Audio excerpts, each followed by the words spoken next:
अब देखो गोपी कौन है, वेदों की ऋचाएं हैं। इन्होंने भी ऐसा जवाब दिया कि ठाकुर जी मृत्यु हो गए, भगवान के पास उत्तर नहीं रहा।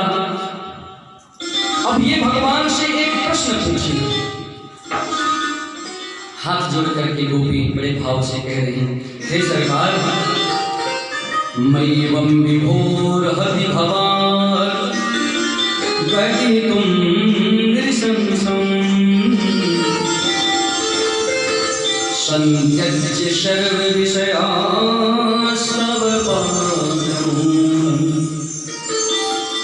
भक्त्या भजस्व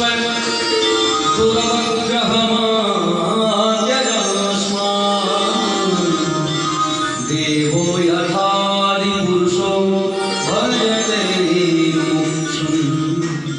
मय्यवं विभोर हति भवान गदितुं नृशंसं। हे सरकार, हमने सुना है कि आप जो है विभु।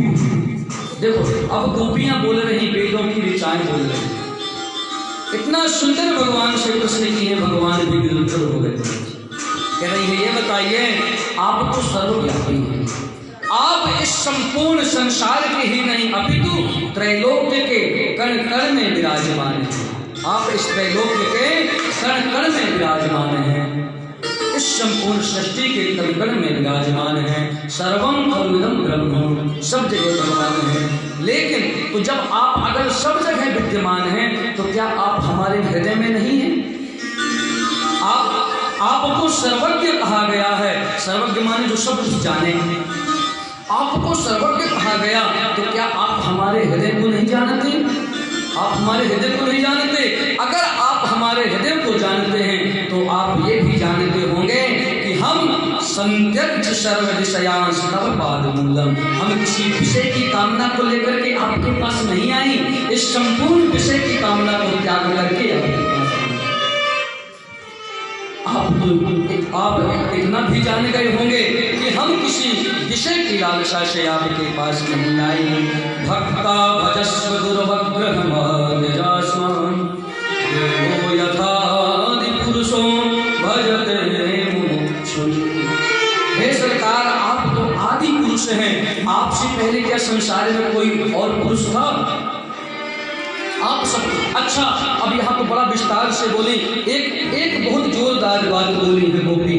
गोपी कह रही, सरकार आप हमारे प्रश्न का उत्तर दें, ध्यान देकर सुने। माना ठाकुर जी से गोपियां कह रही, हे श्याम सुंदर, आप ये बताइए, एक जो है पतिव्रता पत्नी थी, पतिव्रता उसका विवाह जब हुआ, उसका पति जो है विदेश में काम करता था, परदेश में काम करता था।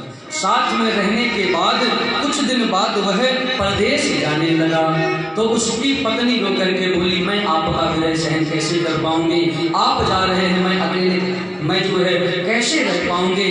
तब उसके पति ने अपनी एक फोटो अपनी पत्नी को दे दिए। बोले, लो प्रिय, इस फोटो को आप रख लो, और जब उठना इसी को तुम दर्शन करना, और इसी को स्नान कराना, इसी को बढ़िया तिलक करना, इसी को पूजन करना, और फिर घर के काम करना।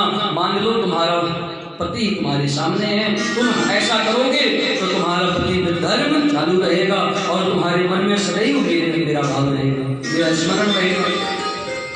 अब वह पत्नी अपने पति के परदेश जाने के बाद रोज सुबह उठती और उस फोटो पति का रोज पूजन करती, तिलक करती, फिर घर के काम करती, उनको रोज प्रणाम करती।